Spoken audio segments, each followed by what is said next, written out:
Alright, hi guys, just wanted to show you guys the AR15 now that I've painted all the Magpul furniture on here. A little close up, there's some bigger scales and smaller scales mixed in. And I just painted with like a khaki, did khaki scales and then I did black scales on top.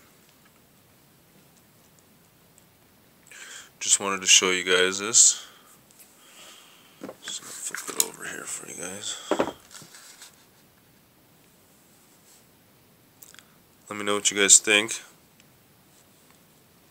I did a couple magazines like this to match.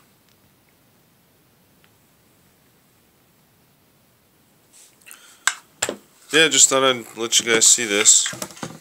Let me know what you guys think. Thanks for watching.